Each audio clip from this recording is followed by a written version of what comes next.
Dare to play big when everyone else is afraid.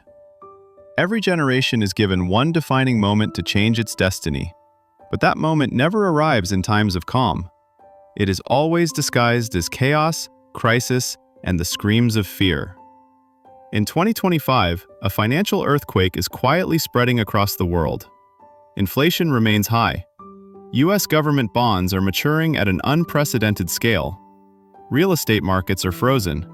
Small businesses are going bankrupt and withdrawing from the market. And above all, a deep sense of fear is filling the global atmosphere. Turn on the news and you hear warnings of an approaching recession. Scroll through social media and you see sell-offs, shutdowns, and panic. The entire financial landscape is painted in a thick gray of anxiety and helplessness. But history has never favored those who wait. Wealth never belongs to those who tremble and hide in the shadows, while everyone else retreats in fear. This is the moment when those with courage step forward and take control. Look at Donald Trump, a businessman who once stood on the edge of bankruptcy. Yet during New York's darkest financial crisis, when every real estate player was fleeing, Trump was hunting for undervalued properties, reviving them and building a magnificent empire. Trump didn't just see the ruins. He looked straight through them and saw opportunities others were too afraid to imagine. And now, the question is yours. Will you tremble and wait for a miracle? Or will you move against the crowd and turn chaos into the defining opportunity of your life? If you want to become a winner, stay with me in today's podcast, because what I'm about to share with you may be the one key that can change your trajectory in this historic moment. Don't forget to subscribe to Unsaid Truths to stay connected with future episodes. Welcome to Unsaid Truths, where we reveal the realities society doesn't want you to see. New York. In the 1970s, America's most glamorous city was drowning in debt, recession, and chaos. Crime was rampant, real estate collapsed, major corporations and seasoned investors fled this decaying city. Everyone wanted out. No one dared to stay. Except one man, Donald Trump. While others saw abandoned, crumbling buildings, Trump saw pure potential. While the world saw ruin and despair, he saw the chance to build an empire of his own. One of his most famous deals was the Commodore Hotel, located next to Grand Central Station, a worn-out building that had nearly become a relic of the past. Everyone ignored it, everyone except Trump. He persisted through negotiations, built connections with corporations, lobbied city officials, and ultimately acquired the Commodore Hotel at a remarkably low price, along with tax incentives rarely seen in New York's history. Trump didn't just buy a building, he bought the future. After renovation, the Commodore Hotel was reborn as the Grand Hyatt, becoming a symbol of the city's revival. At the same time, the Trump real estate empire began to rise. So what made the difference? While the market panicked, Trump stayed calm. While others ran, he advanced. While people saw risk, he saw reward. And this wasn't just once. In the early 1990s, the U.S. real estate market collapsed again. The debt bubble burst. Real estate tycoons went bankrupt. Once more, Trump nearly lost everything. But instead of collapsing, he restructured his assets, renegotiated with banks, and once again used crisis as a lever to expand his power. Then came 2008. As the world was shaken by the greatest financial crisis in modern history, Trump did not panic. He publicly declared, "I hope the real estate market crashes, then I'll buy everything." And that is exactly what he did. When everyone panics and sells, Trump quietly accumulates. When others give up in despair, he keeps building. That boldness not only earned him billions of dollars, it turned Donald Trump into a living symbol of being greedy when others are fearful. Trump has no superpowers. He wasn't gifted with extraordinary talent. What he has is simply the courage to act when others are paralyzed by fear. Remember this lesson. Opportunities don't disappear in a crisis. They only change hands, from those who are afraid to those who dare to step forward. So the question for you today is this. Will you let this once-in-a-generation opportunity slip away, or will you seize it the way Donald Trump did? In 2025, the entire global economic system is entering a phase no one dares to name. No one officially declares that a recession has arrived, Yet everyone can feel it seeping into every cash flow, every number, every breath of the market. Inflation remains high. Central banks around the world cannot cut interest rates because of mounting public debt and weakening currencies. US government bonds are maturing at an unprecedented scale, putting pressure on budgets and shaking investor confidence. Stock markets are violently volatile. Real estate is nearly frozen. Consumer demand is slowing. Spending is being cut across all levels of society. Across many economies worldwide, countless small and medium-sized businesses can no longer survive. Stores, factories, and service chains are forced to scale back or temporarily shut down. Individual investors dump assets, pull money out of markets, and wait. No one dares to buy, and no one dares to expand. Everyone is holding their breath. But do you know what the most frightening thing really is? Not economic indicators, not gold prices or interest rates. The most terrifying thing is confidence, society's confidence, and your own. At the core, nearly all asset values in the world are built on belief. When large players dump massive amounts of assets, smaller investors panic and follow, causing prices to collapse. On the other hand, when people rush into an asset together, its price can rise like a mirage. That's why the value of any asset ultimately depends on whether the number of people who hold it and believe in it is rising or falling. This is why every number on a trading screen is an illusion. Only human psychology is real. And the most dangerous thing of all is that you follow the crowd. If you follow the crowd, you will always be behind. Go against the crowd, but remember, go against it with calculation, with research, and with strategy. Have you ever considered investing in a promising opportunity, only to hesitate because it felt uncertain? Are you holding cash, sitting still, hoping things will somehow fix themselves? If so, you are like most people. They are standing on the sidelines, watching, waiting, and letting opportunities slip away day after day. But do you remember what we discussed earlier?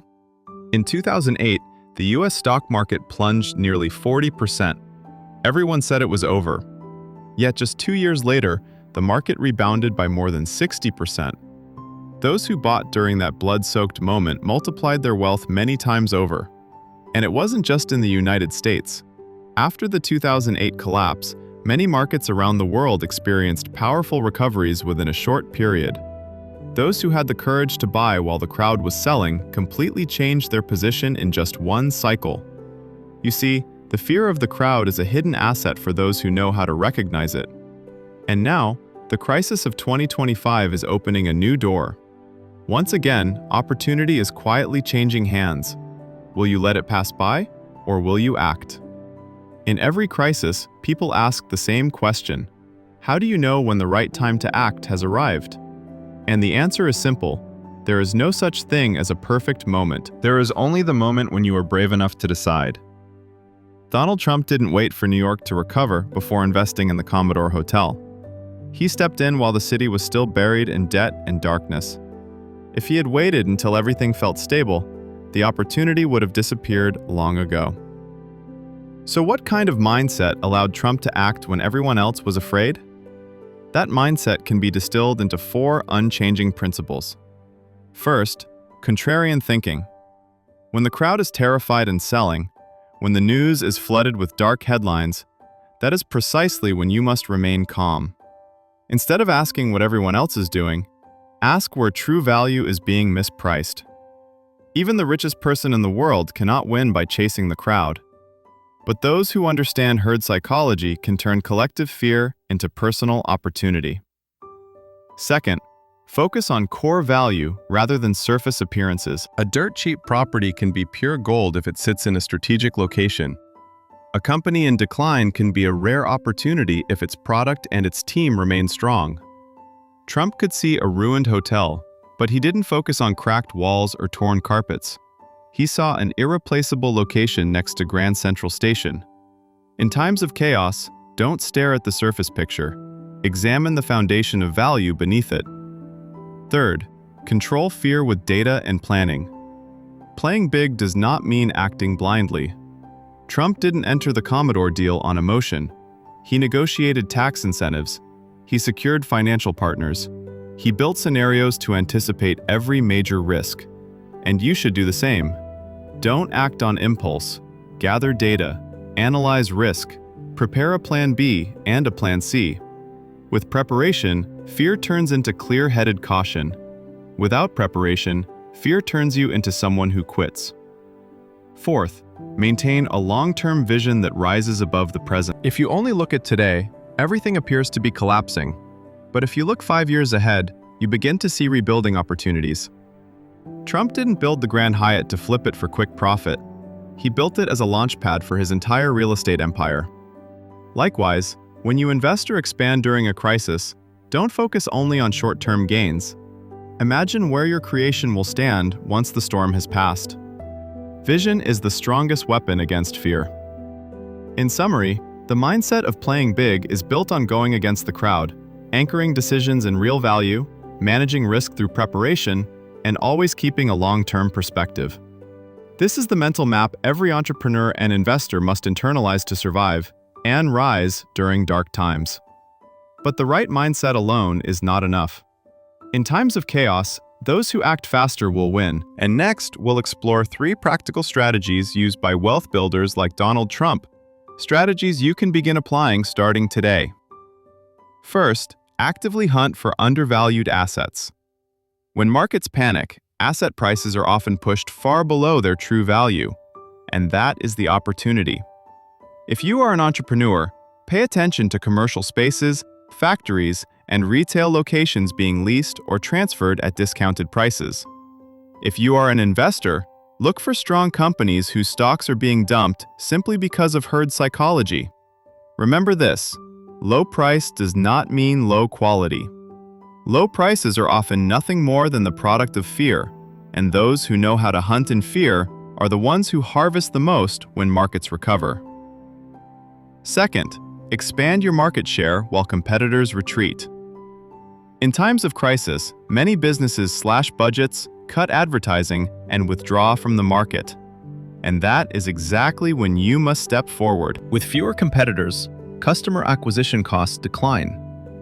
When customers have fewer choices, the brands that maintain their presence earn trust. If the opportunity arises, boldly negotiate to acquire smaller competitors that are struggling. Retrain your team, upgrade your products, improve processes, adopt new technologies. These investments may not deliver immediate rewards, but when the storm passes, the businesses that are stronger, more flexible, and more modern will lead. Learn from Amazon.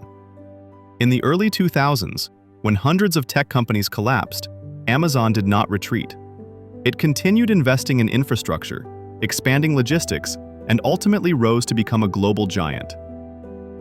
Third, manage risk through cash flow and contingency planning. Playing big does not mean betting everything. Always maintain enough cash reserves to cover at least 6 months of operations. Prepare for the worst-case scenario. Revenue drops by 50%, markets freeze, partners collapse, and other shocks. When you prepare for the worst, you are not caught off guard. You act proactively instead of reacting defensively. Learn from Donald Trump. He did not buy the Grand Hyatt based on blind faith. He had strong financial partners. He secured tax incentives from city authorities, and he had a restructuring plan ready if the market turned against him. The lesson is clear. Take bold risks, but always leave yourself a safe exit. In summary, acting in a crisis does not mean charging forward blindly. It means moving quickly, decisively, and strategically, grounded in thorough preparation. Those who act correctly when others are paralyzed will lead the game once the storm has passed.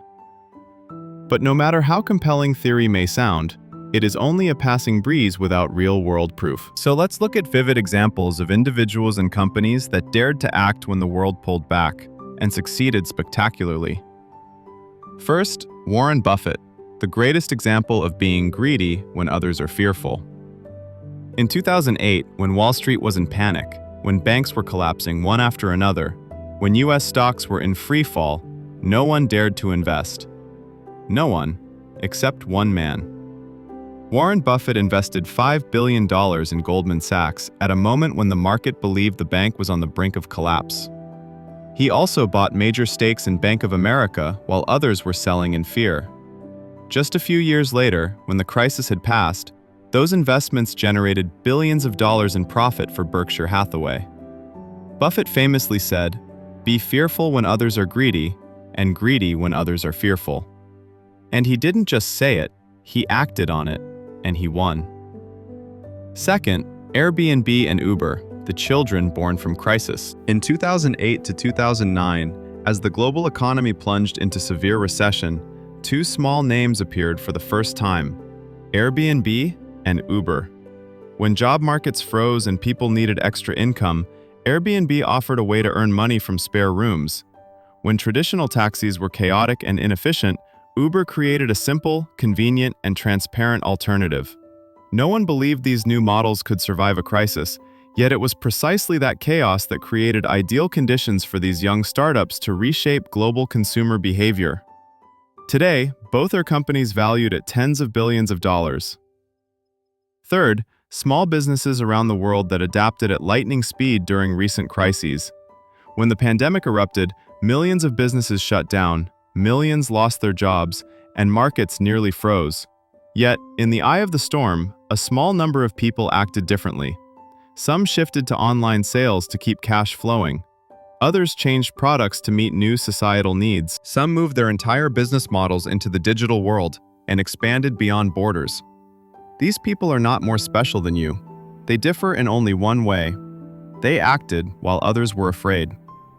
These examples are not coincidences. They are clear proof of an unchanging rule.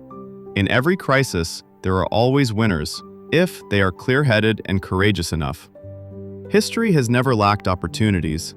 What is always scarce are people perceptive enough to recognize opportunity when it is disguised as disaster. And you are living in exactly such a moment. A time not meant for the hesitant, but for those willing to act before the crowd even understands what is happening. A crisis is not a curse. A crisis is a test. It tests vision, it tests courage, and most importantly, it sorts people. Who will stand on the sidelines, and who will step forward to change the game? Donald Trump turned years of chaos into a launchpad for his empire. Warren Buffett earned billions in the very heart of financial turmoil. Airbnb, Uber, and hundreds of other great companies were forged from the ashes of crisis. So the final question for you is this: will you choose to be an observer or an actor? Will you wait in fear, or will you move forward with courage? Opportunity is here. It is not loud, it is not flashy. It hides beneath layers of doubt, anxiety, and daily negative headlines. Only those who are clear-minded can see it, and only those who are decisive can seize it. Right now, choose one concrete action. Finally, I wish you the strength to hold on to belief amid the storm, the clarity to maintain a long-term vision in uncertainty, and the courage to step forward while the rest of the world still trembles in fear. Act now. Turn today's storm into the foundation of tomorrow's triumph.